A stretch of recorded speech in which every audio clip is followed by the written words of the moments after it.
Hello friends, welcome back to our channel. तो आज है हमारे करंट इलेक्ट्रिसिटी का 5th लेक्चर और आज के लेक्चर में हम करने वाले हैं एक बहुत ही इम्पॉर्टेंट टॉपिक जिसका नाम है temperature dependence on resistance and resistivity. तो टेम्परेचर के साथ किस तरह से रेजिस्टेंस वेरी करता है, मींस अगर हम टेम्परेचर बढ़ाएं या घटा दें तो उससे रेजिस्टेंस में, रेजिस्टिविटी में, कंडक्टेंस में, ये सब में क्या वेरिएशन आता है वो पूरा डिटेल स्टडी आज हम करेंगे। और टेम्परेचर का डिपेंडेंस मेटल्स के अंदर, नॉन मेटल्स के अंदर, एलॉयज़ के अंदर, सुपर कंडक्टर के अंदर, सेमीकंडक्टर के अंदर किस तरह से टेम्परेचर वेरी करने से रेजिस्टेंस या रेजिस्टिविटी वेरी करता है वो पूरा डिटेल स्टडी करेंगे। तो आपको क्या करना है, हर एक पॉइंट ध्यान से नोट करना है बिकॉज ये बहुत ही इंपॉर्टेंट टॉपिक है। और जो जो पॉइंट्स मैं बीच बीच में बोलूँगा उसके ऊपर क्वेश्चंस भी आ चुके हैं जेईई मेन और जेईई एडवांस में, तो अब हर एक पॉइंट ध्यान से नोट करना। तो इतने इन्फॉर्मेशन के साथ शुरू करते हैं अपना लेक्चर।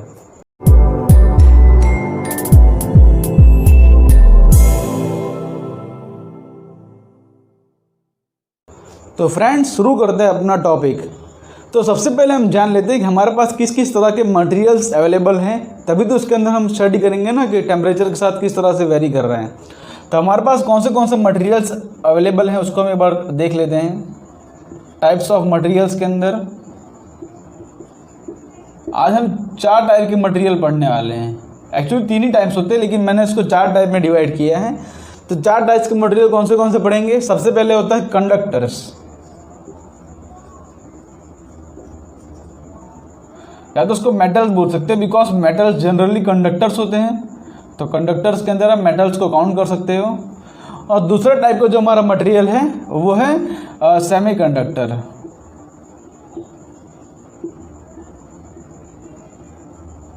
ठीक है, मेटल्स और सेमीकंडक्टर्स, या तो उसको नॉन मेटल भी बोल सकते हो, नॉन मेटल नहीं बोल सकते लेकिन सेमीकंडक्टर और नॉन मेटल्स दोनों का वेरिएशन सेम तरह से होता है, इसलिए हम दोनों को साथ में पढ़ेंगे।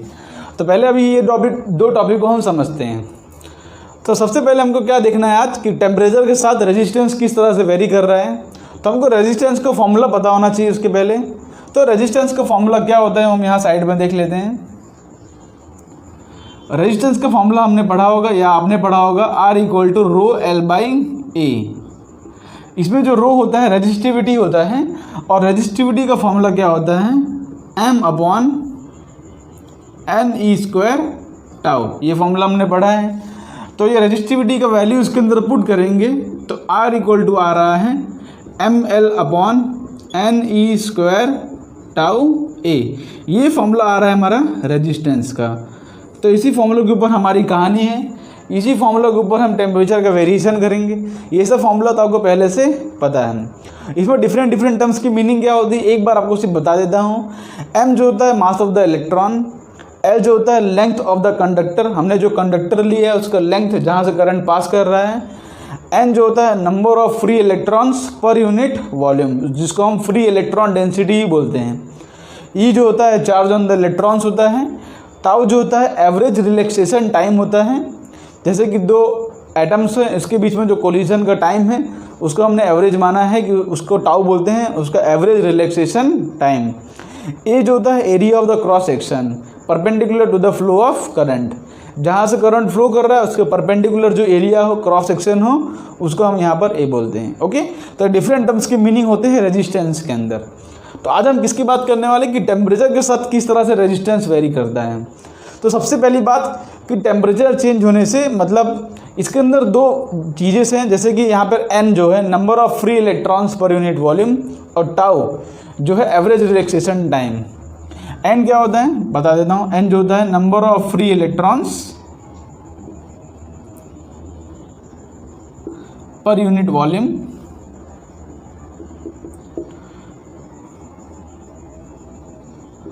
और टाउ जो होता है एवरेज रिलैक्सेशन टाइम।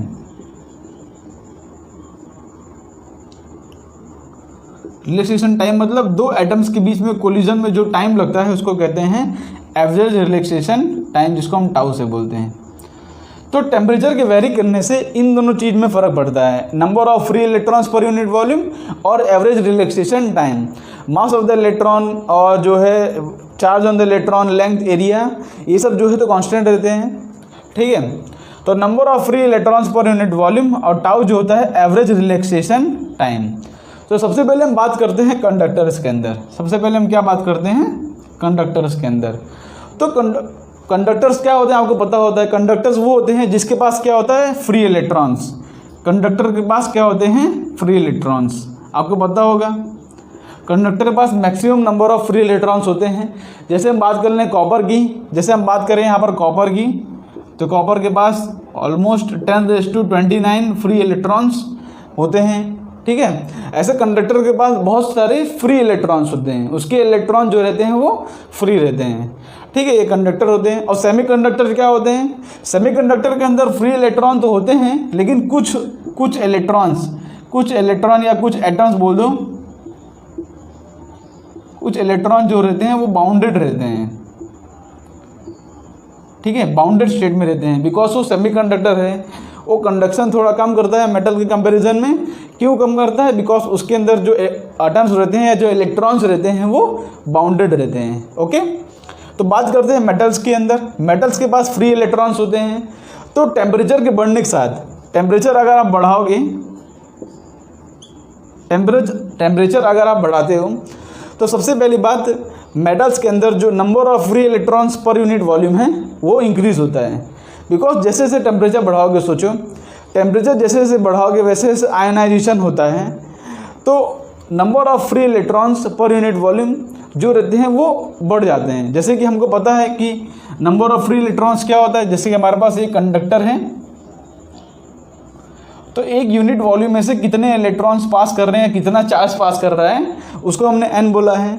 तो जैसे टेम्परेचर बढ़ाते हैं वैसे क्या होता है कि जैसे कि जो भी थोड़े बहुत एटम जो बाउंडेड रहते हैं वो टूट जाते हैं, और जो रहता है नंबर ऑफ फ्री इलेक्ट्रॉन जो रहते हैं वो इंक्रीज़ हो जाते हैं।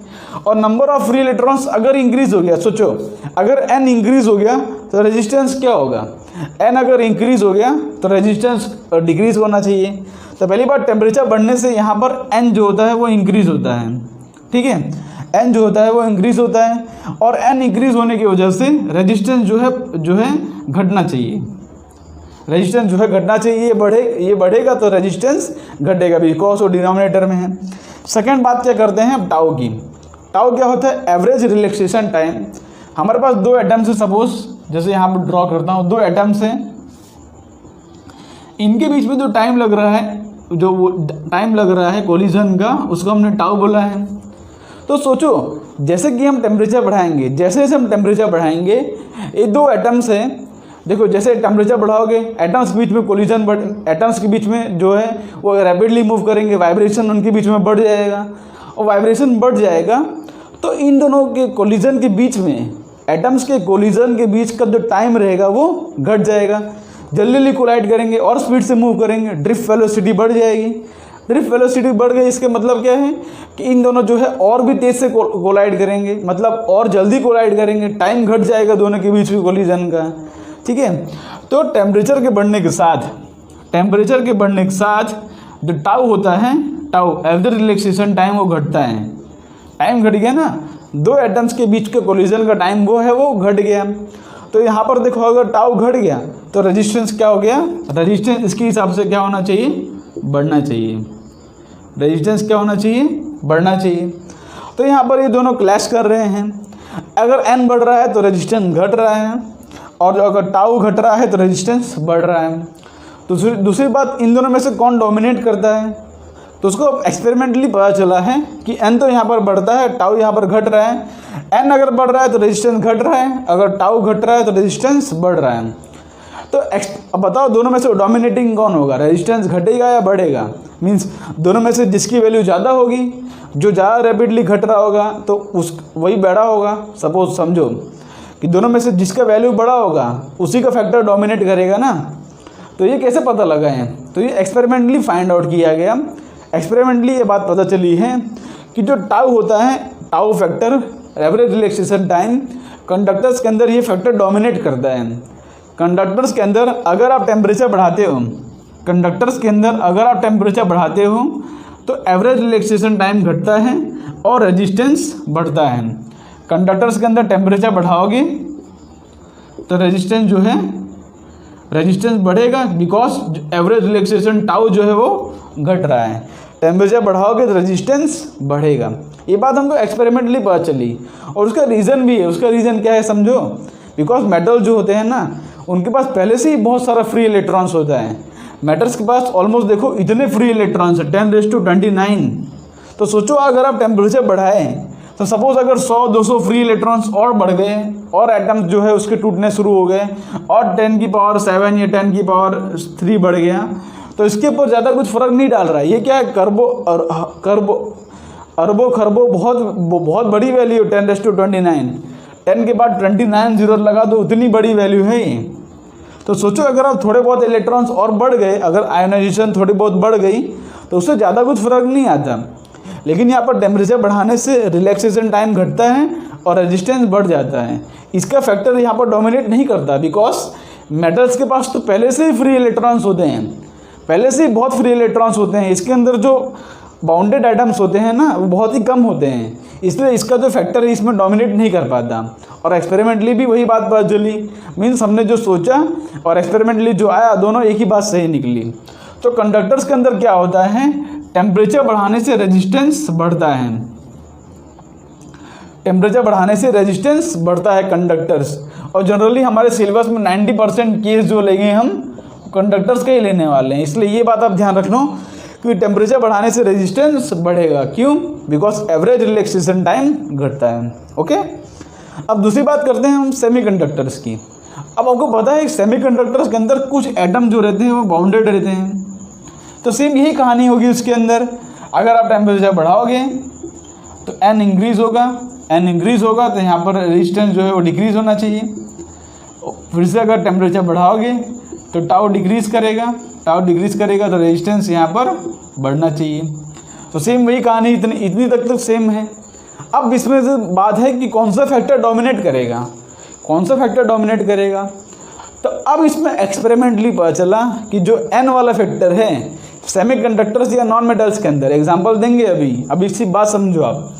सेमीकंडक्टर्स या नॉन मेटल्स के अंदर जो ये फैक्टर होता है एन वाला, एन जो होता है number of free electrons per unit volume, ये फैक्टर उसके अंदर डोमिनेटिंग रहता है। ये बात एक्सपेरिमेंटली पता चली। और उसका रीज़न क्या निकल के आता है, बहुत से साइंटिस्ट ने अलग अलग रीज़न दिया। तो रीज़न क्या निकल के आया कि जो सेमीकंडक्टर्स होते हैं ना उनके पास फ्री इलेक्ट्रॉन्स बहुत कम होते हैं। बिकॉज जो होता है सेमीकंडक्टर रहता है तो उसके अंदर इलेक्ट्रॉन जो है बाउंडेड स्टेट में रहते हैं। तो जैसे आप टेम्परेचर इंक्रीज़ करते हो, देखो हो तो दोनों चीज़ रहा है, मैं ऐसा नहीं बोल रहा हूँ कि ये इसके अंदर नहीं होगा, हो तो दोनों चीज़ रहा है, लेकिन मैं बोल रहा हूँ कौन सा डोमिनेटिंग है, कौन सा ज़्यादा हो रहा है। तो नंबर ऑफ फ्री इलेक्ट्रॉन्स इसके अंदर ज़्यादा बढ़ते हैं बिकॉज जो एटम्स होते हैं जो उनके बीच में जो रहता है वो एटम जो रहता है बाउंडेड स्टेट में रहते हैं, वो टूट जाते हैं। टेम्परेचर बढ़ने से वाइब्रेशन बढ़ेगा तो इनके बीच में जो बॉन्ड होता है वो टूट जाता है। और number of free electrons per unit volume, अब एक यूनिट वॉल्यूम से ज़्यादा चार्जेस फ्लो करेंगे, बिकॉज यहाँ पर जो एन जो नंबर ऑफ फ्री इलेक्ट्रॉन्स बढ़ रहे हैं तो इसके अंदर ये फैक्टर डोमिनेटिंग होता है। तो सोचो एन इंक्रीज करेगा इसके अंदर, तो इसके अंदर क्या होगा, अगर टेम्परेचर बढ़ाओगे तो रेजिस्टेंस घटेगा। क्यों? बिकॉज इसके अंदर number of free electrons per unit volume बढ़ रहा है। अब वो डिनोमिनेटर में है तो रेजिस्टेंस जो है वो घटेगा। तो कंडक्टर्स की बात कर ली हमने, सेमीकंडक्टर्स की बात कर ली। कंडक्टर्स के अंदर टेम्परेचर बढ़ाने से रेजिस्टेंस बढ़ता है क्योंकि एवरेज रिलैक्सेशन टाइम जो है इसके अंदर जो वो घट रहा है, क्योंकि ये फैक्टर डोमिनेटिंग है इसके अंदर। और इसमें टेम्परेचर बढ़ाने से रेजिस्टेंस घट रहा है क्योंकि number of free electrons per unit volume बढ़ जा रहे हैं, क्योंकि एटम्स इसके अंदर बाउंड्री स्टेट में थे वो टूट गए।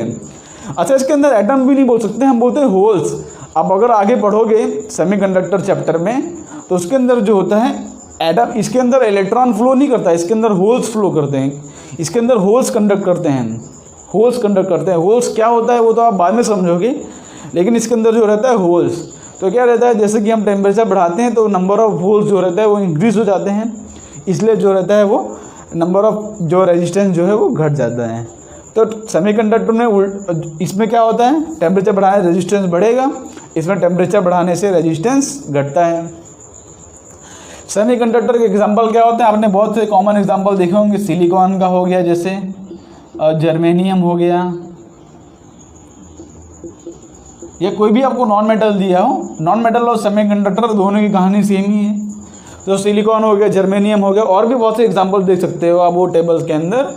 और कंडक्टर के अंदर जैसे कॉपर हो गया, कॉपर बहुत इसका फेमस एग्जांपल है, कॉपर हो गया। और भी डिफरेंट टाइप्स के मेटल हो सकते हैं, तो ये सब मेटल्स के अंदर आता है। जैसे कॉपर हो गया, सोडियम, कोई भी मेटल हो गया तो उसके अंदर जो रहता है ये कहानी होती है, और सेमीकंडक्टर के अंदर ये कहानी होती है। ठीक है, तो ग्राफ भी देखोगे तो कुछ इस तरह से आता है इसके अंदर ग्राफ जो रहेगा इंक्रीजिंग रहेगा अगर आप रेजिस्टेंस वर्सेस टेम्परेचर का ग्राफ बनाओगे, और इसके अंदर जो ग्राफ रहता है वो डिक्रीजिंग रहेगा। ठीक है, इसको रफ कर देते हैं, थोड़ा सा आगे बढ़ते हैं हम।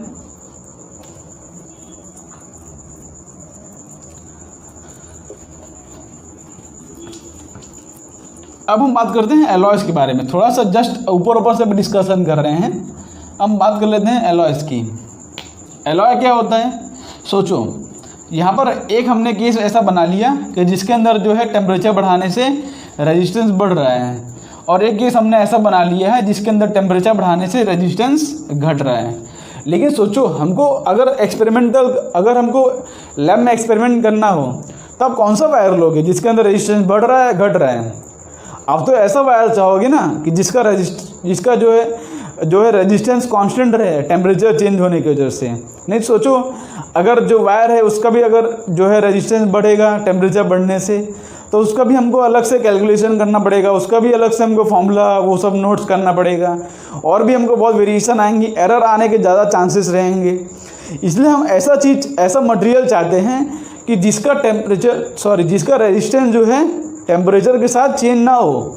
हम ऐसा मटेरियल चाहते हैं कि जिसका जो रेजिस्टेंस है वो टेम्परेचर के साथ चेंज ना हो।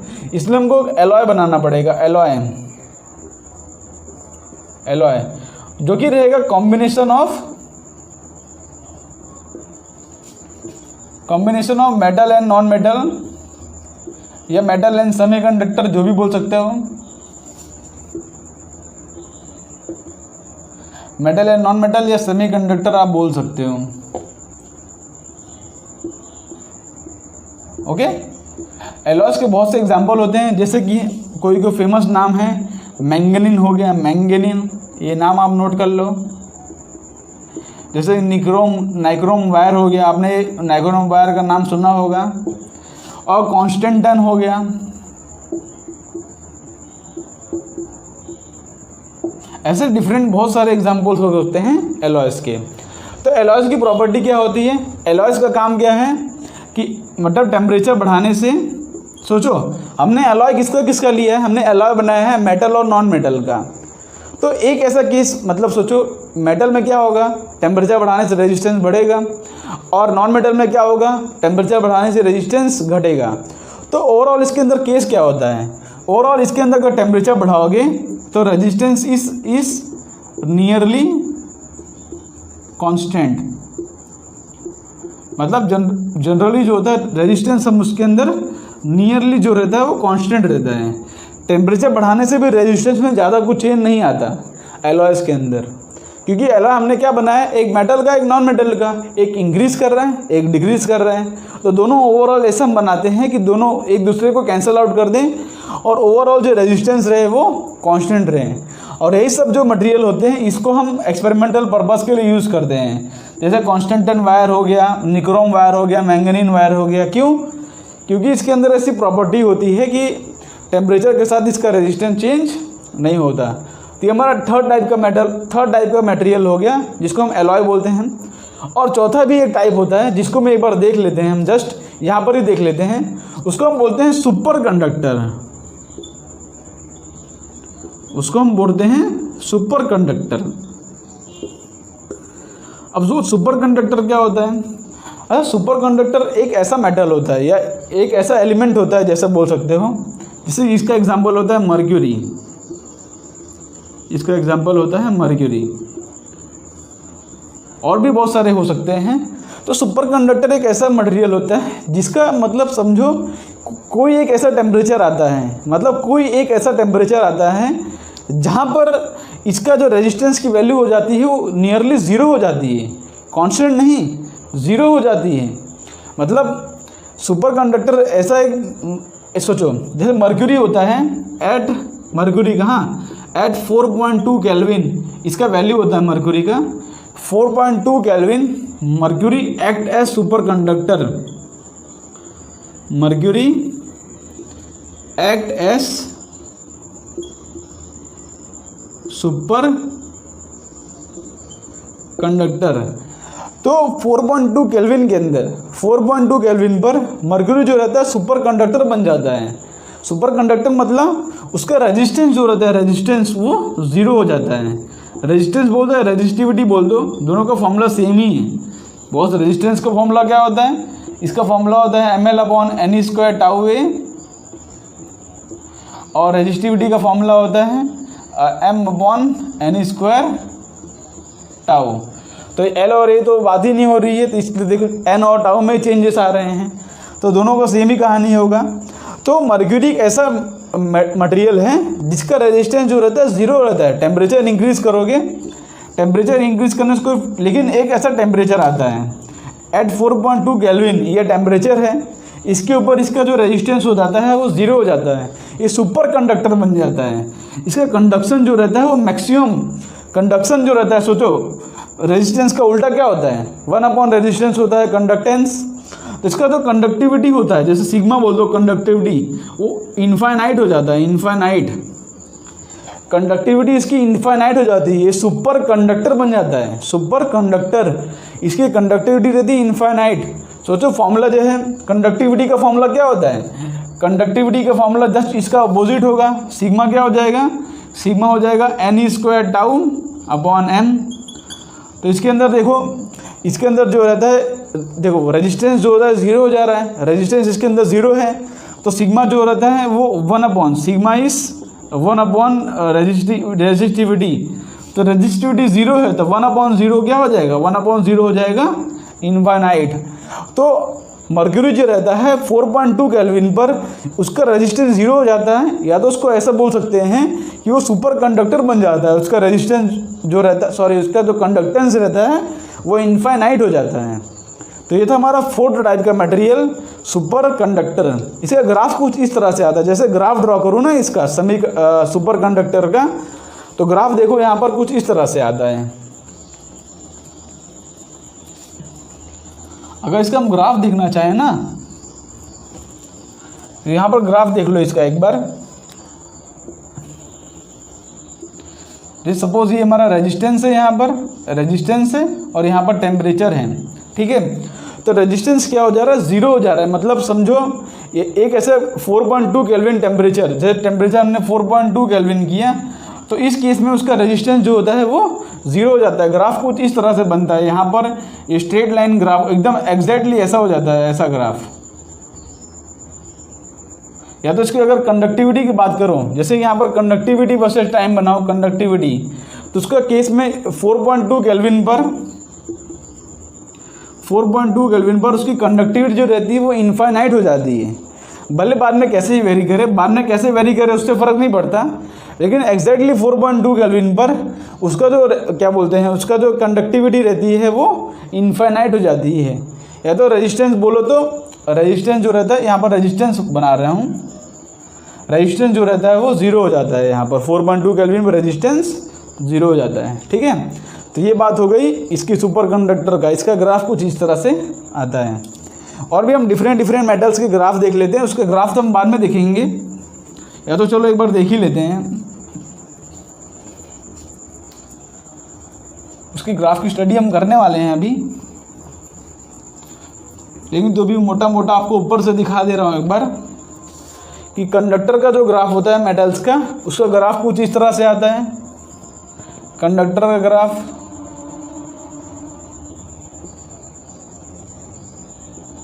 ये रेजिस्टेंस है, ये टेम्परेचर है।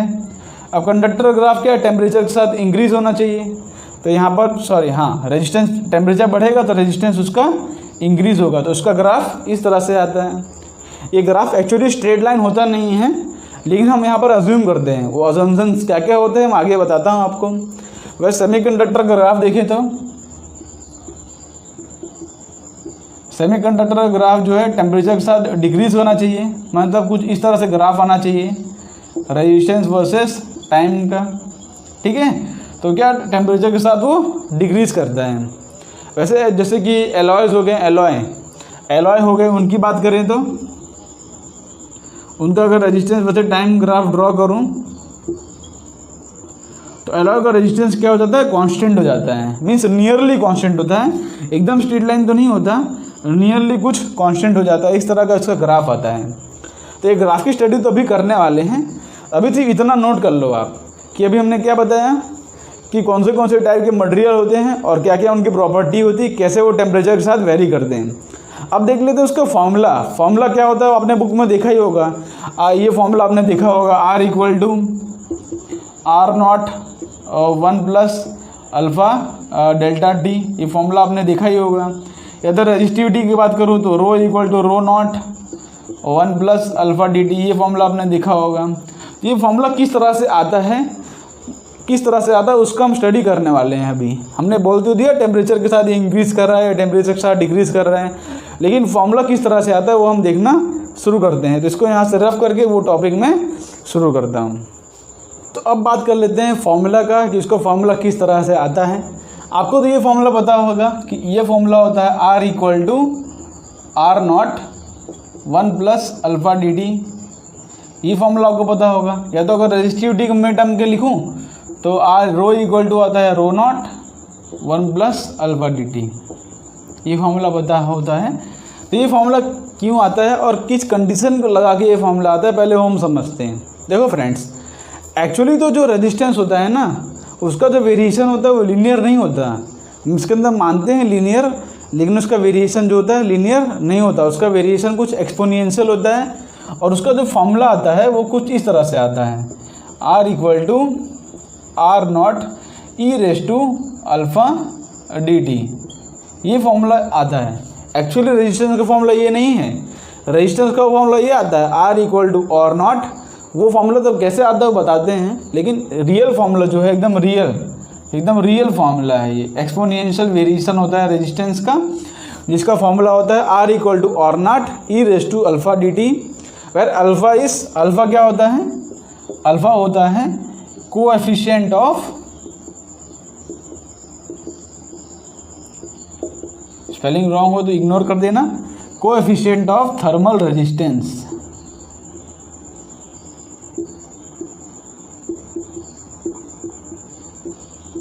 ओके, तो इसके अंदर अल्फा होता है coefficient of thermal resistance. R0 क्या है, R0 is the initial resistance बोल सकते हो, या तो इसको आप ऐसा बोल दो कि रेफरेंस रेजिस्टेंस, मतलब जो जैसे कि कोई रूम टेम्परेचर को हम रेफरेंस माने तो रेफरेंस जो रेजिस्टेंस होता है उसको हम R0 बोलते हैं। जैसे हम बात करें कि 5 डिग्री से 10 डिग्री चेंज हुआ तो इनिशियल जो टेम्परेचर होता है उसको हम बोलते हैं, इसको रेफरेंस में लेते हैं ना इनिशियल टेम्परेचर, तो इसको इनिशियल टेम्परेचर या तो रेफरेंस टेम्परेचर बोलते हैं R0 को। और R जो है क्या है, फाइनल रेजिस्टेंस है।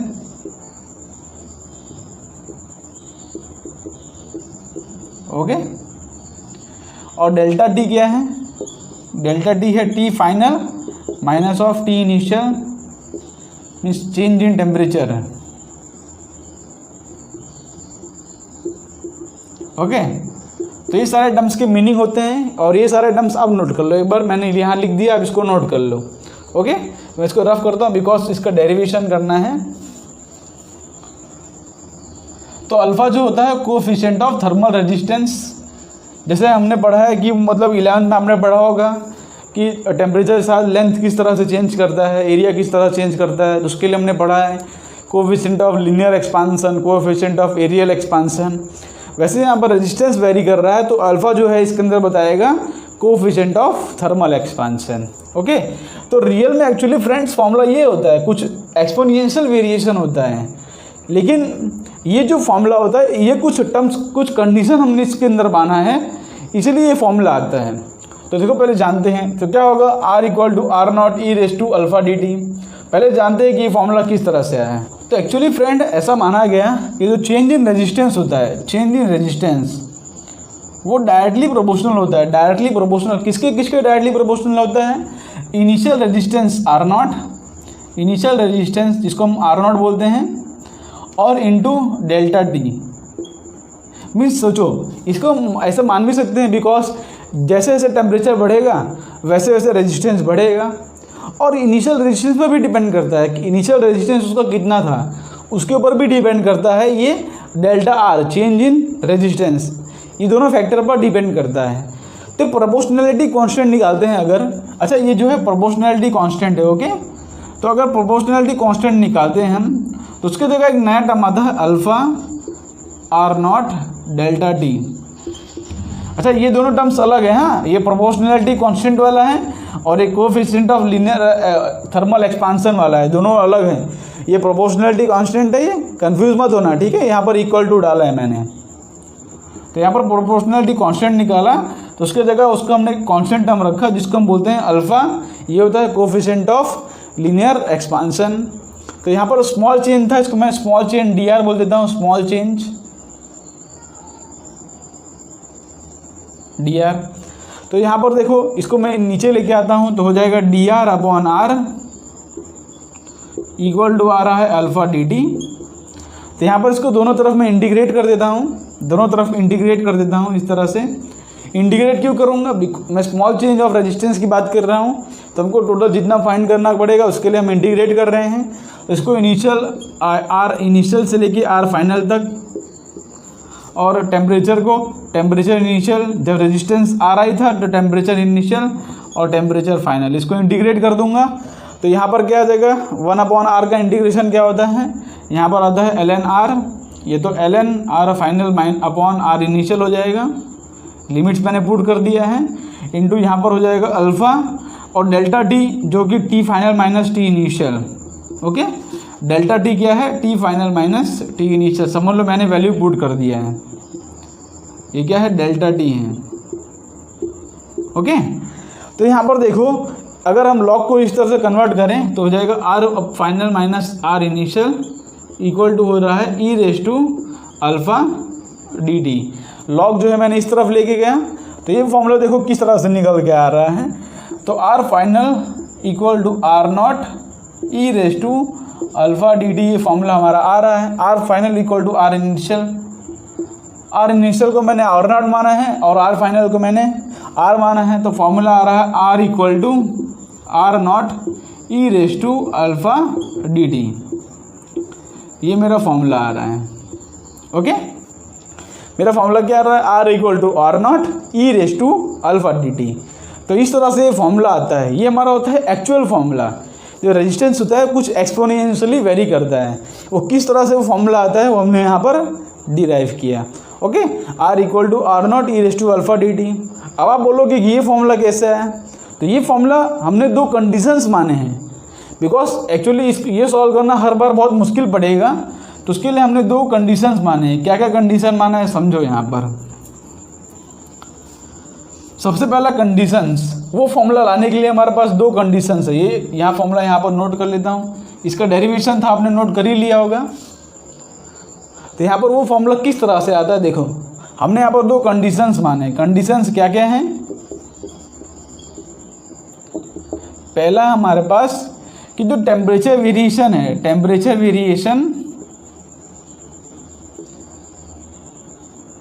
वेरिएशन या तो ऐसे लिख दो कि एक मिनट, हाँ, variation of resistance,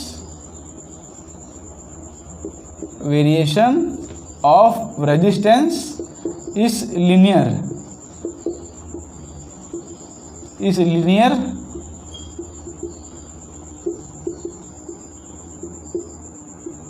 with temperature. ये हमारा सबसे पहला कंडीशन माना है हमने। और दूसरा कंडीशन क्या माना है हमने कि यहाँ पर कि change in temperature is very small, change in temperature is very small. तो ये दो कंडीशन हमने माने हैं। देखो ये ग्राफ तो एक्चुअली क्या है, एक्सपोनेंशियल ग्राफ है, लेकिन हमने यहाँ पर दो कंडीशंस माने। पहला कंडीशन क्या है कि जो वेरिएशन ऑफ रेजिस्टेंस जो हो रहा है वो लीनियरली कर रहा है। समझो ये ग्राफ जो है इसके हिसाब से देखो रेजिस्टेंस का ग्राफ कुछ इस तरह से आएगा। एक्चुअल रियल ग्राफ ये है, देखो रियल ग्राफ रेजिस्टेंस वजह टेम्परेचर का ड्रॉ करूँ तो रियल ग्राफ कुछ इस तरह से आता है। इस तरह से आता है। इसका मतलब क्या है कि ये कुछ एक्सपोनेंशियली वेरी करता है, लेकिन हमने यहाँ पर जो चेंज इन टेम्परेचर है बहुत ही छोटा माना है। Means small change in temperature के लिए, जैसे यहाँ पर मैं dt टाइम डिफाइन करूँ, स्मॉल चेंज इन टेम्परेचर के लिए जो वेरिएशन आ रहा है वो ऑलमोस्ट लीनियर आ रहा है। ऑलमोस्ट क्या आ रहा है? लीनियर। तो यहाँ पर ये जो है डेल्टा आर है और ये जो है डेल्टा टी है, स्मॉल चेंज इन टेम्परेचर। तो स्मॉल चेंज टेम्परेचर के लिए जो हमारा ग्राफ आ रहा है वो लीनियर आ रहा है, वही हमने स्टार्टिंग में ड्रॉ किया था। ये हमारा कंडीशंस है। तो इसी कंडीशन को मानते हुए फॉर्मूला आता है। वो फॉर्मूला किस तरह से आता है आप देखते हैं। ये दो कंडीशंस आप नोट कर लो, ये दो कंडीशन माना है हमने। अब देखो हमारा जो ई रेस टू एक्स, आपने पता होगा, ये फॉर्मूला आपको पता होगा कि ई रेस टू एक्स का एक्सपांसन क्या होता है। ई रेस टू एक्स का एक्सपांसन होता है 1 + x square upon 2 factorial plus x cube upon 3 factorial. इस तरह से इसका एक्सपांसन जाता है। ओके, लेकिन सोचो अगर इसी ग्राफ में ई रेस टू एक्स की जगह पर यहाँ पर E raise to alpha D T है, तो यहाँ पर देखो लिखता हूँ r = r0 e raise to alpha D T. तो यहाँ पर x की जगह पर क्या है? अल्फ़ा डी टी है। तो r = आ रहा है r0, और ये फॉर्मूला मैं एक्सटेंड करूँ, मैं सिर्फ फर्स्ट दो वैल्यू के लिए लिखता हूँ। फर्स्ट दो वैल्यू के लिए 1 + अल्फ़ा और डी टी, और आगे भी टर्म्स आ रहे हैं क्योंकि alpha square D T square upon 2 factorial. लेकिन बिकॉज जो x है, when x is very small, x जो है वेरी स्मॉल होता है। अगर x वेरी स्मॉल होता है तो आगे के टर्म जो होते हैं ये सब टर्म हम नेगलेक्ट कर सकते हैं। तो आगे के टर्म हमने नेगलेक्ट कर दिया, तो हमारा फॉर्मूला जो आ रहा है वो ये आ रहा है। ये फॉर्मूला किस तरह से आया? हमने यहाँ पर कंडीशन माना है कि जो x है, मीन्स अल्फ़ा जो है, अल्फ़ा डी टी जो है वो वेरी स्मॉल है, बिकॉज चेंज इन टेम्परेचर बहुत स्मॉल है। और हमने ये माना है कि x जो है, तो हमारा जो फॉर्मूला है इसको हम आगे के टर्म नेगलेक्ट कर सकते हैं।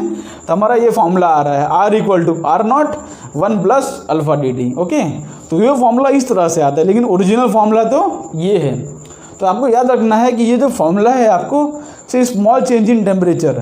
स्मॉल चेंज टेम्परेचर मतलब जैसे कि हम फिजिक्स में एज्यूम करते हैं कि स्मॉल चेंज इन टेम्परेचर मतलब ऑलमोस्ट 50 to 100 डिग्री सेल्सियस तक दिया है, लेस देन 100, तो उसको हम स्मॉल चेंज मानते हैं। लेकिन अगर 1000-2000 डिग्री सेल्सियस आ रहा है तो आपको ये फॉर्मूला आप डायरेक्टली नहीं लगा सकते, आपको ये फॉर्मूला जाना पड़ेगा, या तो इनिशियल जो रेफरेंस टेम्परेचर होता है उसको आपको मान के चलना पड़ेगा। ठीक है, तो ये फॉर्मूला आप तभी लगा सकते हो for a very small change in temperature, for small change in temperature. बच्चों का बहुत ही मिसकंसेप्शन होता है, बिकॉज जो एनसीईआरटी होता है ना उसके अंदर ये फॉर्मूला जो है लार्ज चेंज इन टेम्परेचर के लिए भी यूज़ कर लेते हैं। लेकिन आपको पता होना चाहिए, बिकॉज 2 बार जे मेन में ऐसा क्वेश्चन आ चुका है जिसमें बच्चों लोग को ये कन्फ्यूज़ किया गया है। ये जो फॉर्मूला होता है इसे स्मॉल चेंज इन टेम्परेचर के लिए वैलिड है, भले हम एनसीईआरटी के प्रॉब्लम्स में कुछ प्रॉब्लम में इसको लार्ज चेंज इन टेम्परेचर के लिए लगाते हैं, लेकिन आपको इसका ओरिजिन, आपको इसका थियरी पूरा पता होना चाहिए। तो for small change in temperature के लिए फॉर्मूला लगा सकते हैं less than 100 degree Celsius. Change जो होता है टेम्परेचर का 100 डिग्री सेल्सियस से कम हो तभी ये फॉर्मूला आप लगाना। तो अगर इसको हम देखो r = क्या होता है ρl/a, तो ρl/a यहाँ पर लिख सकता हूँ, और यहाँ पर हो जाएगा ρ0 l/a और 1 + अल्फ़ा डी टी। तो यहाँ पर l/a कैंसिल, तो हो जाएगा ρ0 1 + अल्फ़ा डी टी। तो रेजिस्टिविटी की भी यही कहानी आती है। ठीक है, अच्छा आपको यहाँ पर कोई डाउट तो नहीं है? देखो यहाँ पर आपको डाउट आना चाहिए। डाउट यहाँ पर क्यों आना चाहिए? बिकॉज हमने यहाँ पर लेंथ और एरिया कैंसिल कर दिया है। यहाँ पर ये लेंथ और ये लेंथ कैंसिल कर दिया है। आप तो बोलोगे सर हमने पढ़ा था कि 11th स्टैंडर्ड में कि जो टेम्परेचर बढ़ता है तो उसके साथ लेंथ और एरिया भी वेरी करता है, आपने ये बोलोगे ना। आपको यहाँ पर ये डाउट आना चाहिए, ये एल और ये एल सेम थोड़ी होगा। अगर ट्रेम्परेचर बढ़ाओगे तो लेंथ भी तो चेंज कर सकता है। लेकिन फ्रेंड एक्चुअली क्या होता है कि जो ये अल्फ़ा होता है ना, अल्फ़ा फॉर रेजिस्टिविटी होता है ऑलमोस्ट 10⁻² या 10⁻⁴ तक, इतने तक इसका होता है वैल्यू। लेकिन जो एरियल एक्सपांसर के लिए जो अल्फ़ा यूज़ करते थे उसकी जो वैल्यू आती है वो ऑलमोस्ट 10⁻⁶ से लेकर 10⁻⁸ इस इतने के रेंज में आती है। तो फ्रेंड वो वैल्यू के सामने ये वैल्यू बहुत ही छोटी है। इसलिए हम जब फिजिक्स में जब ये रेजिस्टेंस का कैलकुलेशन करते हैं तो एरिया और लेंथ चेंज तो होता है, एरिया और लेंथ यहाँ पर चेंज होता है, लेकिन हम उसको नेगलेक्ट करते हैं। हम उसको क्या करते हैं? नेगलेक्ट करते हैं, बिकॉज उसकी जो वैल्यू होती है इसके कंपैरिजन में बहुत छोटी है। ये वैल्यू उसके कंपैरिजन में 1000 टाइम्स बड़ी है, तो उसमें 1-2 ऐड करने से, सब्ट्रैक्ट करने से कोई ज़्यादा फर्क नहीं पड़ता। तो यहाँ पर अल्फ़ा की वैल्यू जो है 10⁻² के -4 के रेंज में आती है, पर इसकी वैल्यू और छोटी आती है। इसलिए लेंथ और एरिया का जो चेंज हो रहा है उसको हम नेगलेक्ट करते हैं। तो नेगलेक्ट करेंगे तो ये जो है कैंसिल हो जाएगा।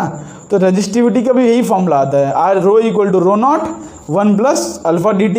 ये बात आपको ध्यान रखना है कि ये स्मॉल चेंज इन टेम्परेचर के लिए ही वैलिड है। ओके, तो इसके ऊपर से क्वेश्चन बहुत सारे आ चुके हैं JEE मेंस और JEE एडवांस में, तो इसको रफ करते हैं, हम आगे बढ़ते हैं। तो यहाँ पर ये फॉर्मूला है हमारा क्या है, R = R0 1 + अल्फ़ा dt, ये हमारा फॉर्मूला है। तो यहाँ पर से अगर किसी ने हमको अल्फ़ा की वैल्यू पूछी तो अल्फ़ा की वैल्यू क्या हो जाएगी? अल्फ़ा की वैल्यू हो जाएगी R - R0 upon R0 delta t। तो अल्फ़ा की वैल्यू ये आ जाएगी। अगर हम रेजिस्टिविटी के टर्म में निकालें तो हो जाएगा ρ -ρ0 अपॉन ρ0 डेल्टा t। अगर हम अल्फ़ा की वैल्यू रेजिस्टिविटी के टर्म में निकालना चाहें तो ये फॉर्मूला आ जाएगा। ओके, ये फॉर्मूला आ जाएगा। अब दूसरी बात, हमारे पास ये जो फॉर्मूला है R = R0 1 + अल्फ़ा dt, तो इसके अंदर जो अल्फ़ा की वैल्यू होती है, समझो इसके अंदर जो अल्फ़ा की वैल्यू होती है, बिकॉज कंडक्टर्स के अंदर हमने बताया कि टेम्परेचर बढ़ने के साथ रेजिस्टेंस इंक्रीज होता है। तो कंडक्टर्स के अंदर रेजिस्टेंस इंक्रीज कैसे करेगा कि जब अल्फ़ा की वैल्यू जो रहेगी पॉजिटिव रहेगी तो R0 में कुछ ऐड होगा तभी तो रेजिस्टेंस इंक्रीज होगा। तो कंडक्टर्स के अंदर क्या होगा कि अल्फ़ा जो है वो पॉजिटिव होता है, कंडक्टर्स के अंदर अल्फ़ा पॉजिटिव होता है, कंडक्टर्स बोलो या मेटल्स बोल दो।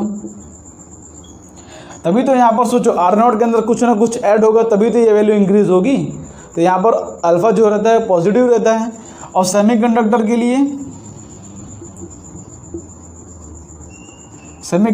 लिए क्या होता है, अल्फ़ा की वैल्यू जो रहती है वो नेगेटिव रहती है।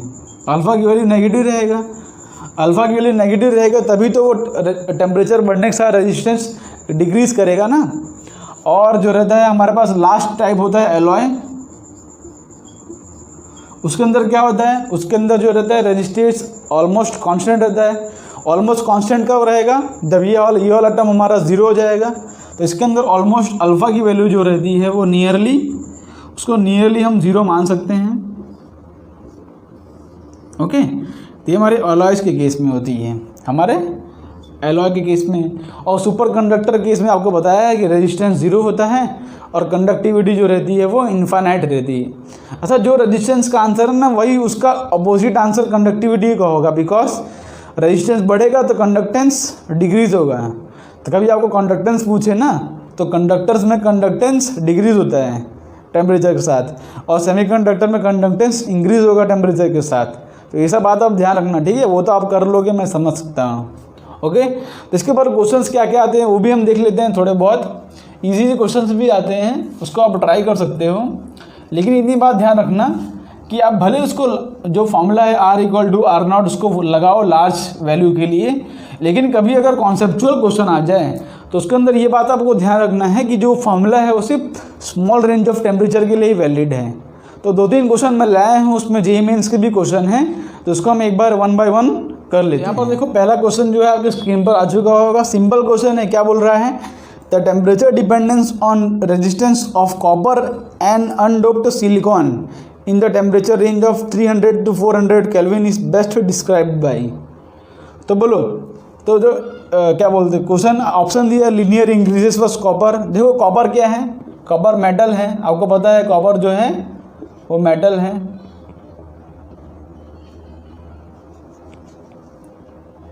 कॉपर जो है मेटल है।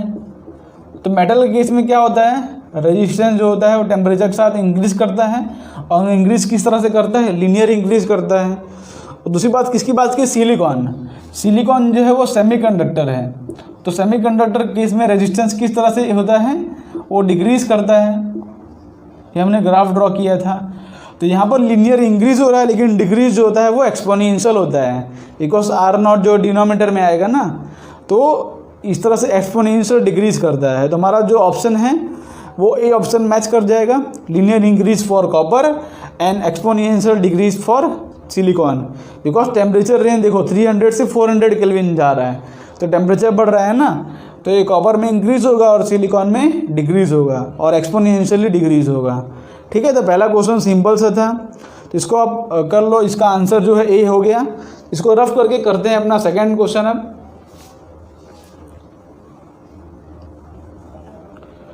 तो देखो सेकंड क्वेश्चन भी जो है आपके स्क्रीन पर आ चुका होगा। क्वेश्चन क्या बोल रहा है, the resistance of wire is 5 ohm at 50 degree Celsius. ठीक है, तो ये फॉर्मूला यूज करते हैं, R equal to R naught 1 plus alpha D T. Okay, R equal to R naught 1 plus alpha D T. तो क्या बोल रहे हैं, resistance of wire is 5 ohm at 50 degree Celsius, means इसका जो रेजिस्टेंस है वो 50 डिग्री सेल्सियस है 5 ओम। अगर हम रेफरेंस टेम्परेचर देखो, यहाँ पर जो आर नॉट है उसको रेफरेंस मान के मैं 0 मान लेता हूँ, 0 डिग्री सेल्सियस। आर नॉट जो है रेफरेंस टेम्परेचर, उसको मैं 0 डिग्री सेल्सियस मानता हूँ। तो डेल्टा डी क्या हो जाएगा, डेल्टा डी यहाँ पर हो जाएगा 50 डिग्री सेल्सियस, क्योंकि 50 माइनस 0 क्या हो जाएगा 50 डिग्री सेल्सियस। तो यहाँ पर आर की वैल्यू क्या आ रही है, सोचो आर की वैल्यू आ रही है 5 ओम एट 50 डिग्री, तो ये 5 ओम है। ठीक है, तो आर नॉट जो है उसको मैं रेफरेंस टेम्परेचर मान लेता हूँ, जो कि 0 डिग्री सेल्सियस पर है। किसकी वैल्यू क्या है वो हमको नहीं पता, क्योंकि हमको 0 डिग्री सेल्सियस पर फाइंड करना है ना।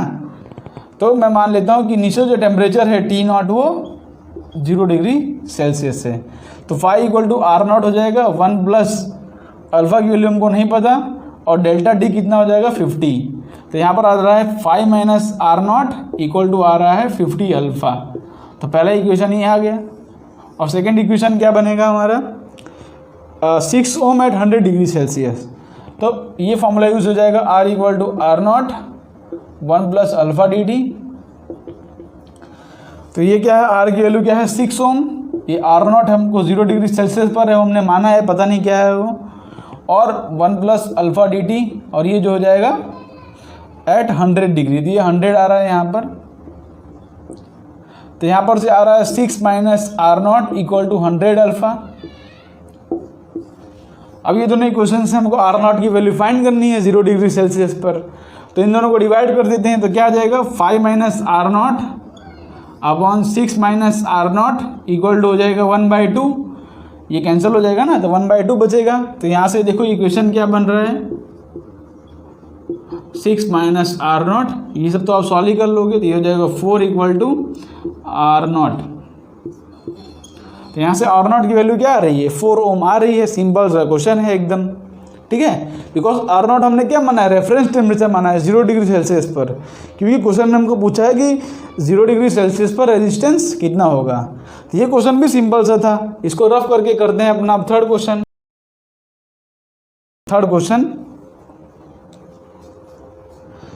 तो देखो जो थर्ड क्वेश्चन है वो आपके स्क्रीन पर आ चुका होगा। थर्ड क्वेश्चन क्या कह रहा है समझो। थर्ड क्वेश्चन है स्टेटमेंट वाला, करेक्ट वाला। तो क्वेश्चन में क्या कह रहा है, इसको पहले एक बार ट्राई कर लो, बिकॉज ये क्वेश्चन बहुत ही अच्छा है, मेरे को बहुत पसंद है, और इसमें बहुत ही बच्चे कंफ्यूज होते हैं। तो पहला क्वेश्चन क्या बोल रहे हैं, the temperature dependence of resistance is usually given as R equal to R naught 1 plus alpha D T, ये तो हमको पता है। The resistance of wire changes from 100 ohm to 150 ohm, 100 ohm से लेके 150 ओम तक चेंज कर रहा है। ओके, तो चेंज इन रेजिस्टेंस 50 है। उसके बाद क्या बोल रहा है, when the temperature increases from 27 degree celsius to 227 degree celsius. Okay, it implies that alpha equal to आ रहा है 2.5 इंटू 10⁻³ ओके, ये पहला स्टेटमेंट बोल रहा है। ठीक, ये बोल रहा है कि अगर ये इतना चेंज हो रहा है तो अल्फ़ा की वैल्यू ये आनी चाहिए। तो हम चेक कर लेते हैं कि अल्फ़ा की वैल्यू ये आ रही है कि नहीं। तो हम ये फॉर्मूला यूज़ करते हैं, R equal to R naught 1 plus alpha D T. तो यहाँ से ये क्या है 150 है, ये 100 और 1 प्लस अल्फ़ा की वैल्यू क्या है हमको नहीं पता, और डेल्टा टी कितना है 227 माइनस 27 हो जाएगा 200।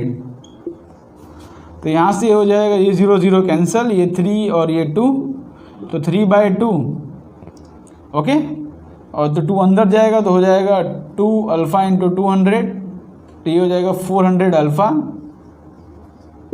Okay okay. 3/2 सॉरी यहाँ पर 200 नहीं 200 अल्फ़ा आएगा यहाँ पर ओके। तो यहाँ पर आ रहा है 1 + 200 अल्फ़ा, तो यहाँ पर से हो जाएगा 1/2 इक्वल टू आ रहा है 200 अल्फ़ा। तो अल्फ़ा की वैल्यू क्या आ रही है, अल्फ़ा की वैल्यू आ रही है 1/400। तो देखो ये हो जा रहा है 0.25, 1/4 होता है 0.25 इंटू 10 ओके इंटू 10⁻², तो 2.5 इंटू 10⁻³ ओके। तो अल्फ़ा की वैल्यू ये तो आ रही है। अब सेकंड स्टेटमेंट क्या बोल रहा है, R = R0 1 + alpha dt is valid only when the temperature delta T is very means R minus R0 is very less than R0। ठीक है, तो ये कंडीशन कब वैल्यू होगा, चेंज इन टेम्परेचर। सोचो चेंज इन टेम्परेचर बहुत ही small हो। Second statement क्या बोल रहा है कि ये तभी वैलिड है जब चेंज इन टेम्परेचर बहुत ही स्मॉल हो। तो ये बात एकदम सही है, बिल्कुल सही बात है ये। तो जो स्टेटमेंट 2 है वो तो करेक्ट है। और स्टेटमेंट 1 देखो हमारा अल्फ़ा की वैल्यू फॉर्मूला आ रहा है, लेकिन यहाँ पर टेम्परेचर का चेंज है। देखो टेम्परेचर का चेंज कितना है 200 डिग्री सेल्सियस है, इसलिए ये फॉर्मूला यहाँ पर वैलिड नहीं होगा। ये हमारा ये फॉर्मूला वैलिड नहीं होगा, हमको ये फॉर्मूला लगाना पड़ेगा R = R0 e⁻∆t, ये फॉर्मूला हमको लगाना पड़ेगा। ये फॉर्मूला यहाँ पर वैलिड नहीं होगा क्योंकि टेम्परेचर का चेंज जो है वो 200 डिग्री सेल्सियस का है। ठीक है, तो यहाँ पर जो हमारा ऑप्शन करेक्ट होगा वो होगा कि स्टेटमेंट 1 जो है फॉल्स है, स्टेटमेंट 1 फॉल्स है और स्टेटमेंट 2 जो है वो ट्रू है। तो हमारा डी ऑप्शन जो है वो मैच करेगा। बहुत बच्चे इसका उल्टा करते हैं कि स्टेटमेंट 1 ट्रू है और स्टेटमेंट 2 फॉल्स है, लेकिन इसका उल्टा आंसर है, स्टेटमेंट 1 फॉल्स है और स्टेटमेंट 2 ट्रू है इसके अंदर। क्योंकि ये कंडीशन हमारा, ये जो हमारा फॉर्मूला है ये स्मॉल चेंज इन टेम्परेचर के लिए है, 200 डिग्री सेल्सियस के चेंज के लिए नहीं है। तो ये बात आपको ध्यान रखना था, ये कॉन्सेप्चुअल क्वेश्चन था जो मैं आपको कराना चाहता था। बाकी वो चेंज इन टेम्परेचर वाले वो सब क्वेश्चन तो आप कर ही सकते हो, उसके 1-2 क्वेश्चन हम जब डीबीबी करेंगे तो भी कर लेंगे, मीन्स हमारे रैपिड फायर राउंड में भी हम ले लेंगे।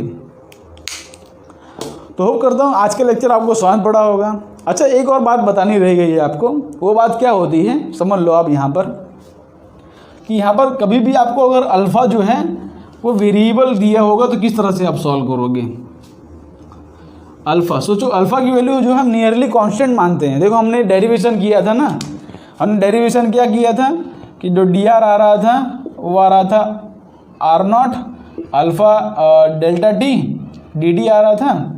तो यहाँ से हमने dr/r किया था और equal to alpha D T, तो हमने इसको इंटीग्रेट किया था। तो यहाँ पर जो अल्फ़ा होगा इंटीग्रेशन के बाहर तभी आएगा ना जब भी अल्फ़ा की वैल्यू कांस्टेंट रहेगी। लेकिन सोचो अगर अल्फ़ा जो है हमको फंक्शन ऑफ टेम्परेचर दिया हो तो किस तरह से सॉल्व करेंगे। तो यहाँ से फर्दर सॉल्व करूँगा, r इनिशियल से r फाइनल, t इनिशियल से t फाइनल। तो यहाँ से हो जाएगा देखो कितना r final upon r initial equal to हो जाएगा, यहाँ पर आ जाएगा e⁻∫ of alpha D T, ये फॉर्मूला आएगा। ठीक है, ये फॉर्मूला किस तरह से आएगा, ln r आएगा, उसको हम लिमिट्स के बाहर निकालेंगे तो ये फॉर्मूला हमारा आएगा। तो सोचो ये हमारा फॉर्मूला क्या आ रहा है, r = R0 e⁻∆t इंटीग्रेशन में उसको स्मॉल चेंज हो तो r = R0 हो जाएगा 1 + integration of alpha D T. तो अगर आपको कभी अल्फ़ा जो है वेरिएबल दिया हो, सोचो अल्फ़ा अगर कभी आपको फंक्शन ऑफ टेम्परेचर दिया हो, ये डी टी आएगा यहाँ पर, ओके डी टी। तो यहाँ पर कभी भी अल्फ़ा आपको अगर फंक्शन ऑफ टेम्परेचर दिया हो, फंक्शन ऑफ टेम्परेचर, जैसे कि अल्फ़ा की वैल्यू आपको दे दी, अल्फ़ा की वैल्यू आपको इस तरह से दे दिया कि t² + 2 इस तरह से दे दिया टेम्परेचर, ये t जो है टेम्परेचर है और यहाँ पर टेम्परेचर का लिमिट दिया हो, ठीक है, इनिशियल टेम्परेचर फाइनल टेम्परेचर। तो अल्फ़ा को यहाँ पर इंटीग्रेट करके आप रखना। ये फार्मूला भी आप नोट कर लो, कभी कभार क्या पता एडवांस क्वेश्चन में ये फार्मूला डायरेक्टली पूछ लें। वैसे तो नहीं आएगा, लेकिन क्या पता पूछ सकते हैं एडवांस में, ठीक है। इसलिए ये फार्मूला भी आपको मैंने बता दिया। ओके, तो आज के लेक्चर के लिए बस इतना ही। अल्फ़ा अगर वेरिएबल हो तो इस तरह से करना, लेकिन जनरली हम 99% केस में अल्फ़ा कांस्टेंट ही मानते हैं। ओके, तो अल्फ़ा वेरिएबल हो तो इस तरह से आप सॉल्व कर लेना। तो होप करता हूँ आज का लेक्चर आपको समझ पड़ा होगा। अगर समझ पड़ा और कुछ यूनिक आपको समझ पड़ा हो तो लेक्चर को लाइक कर दें और सब्सक्राइब भी कर दें, और अपने फ्रेंड को भी लेक्चर शेयर कर दें। और आप लोग पढ़ाई करते रहें, इसके बेस पर अच्छे अच्छे क्वेश्चन सॉल्व करें ढूंढ कर। तो मिलते हैं आपको नेक्स्ट वीडियो में, तब तक के लिए आप पढ़ाई करते रहो, और तब तक के लिए बाय बाय।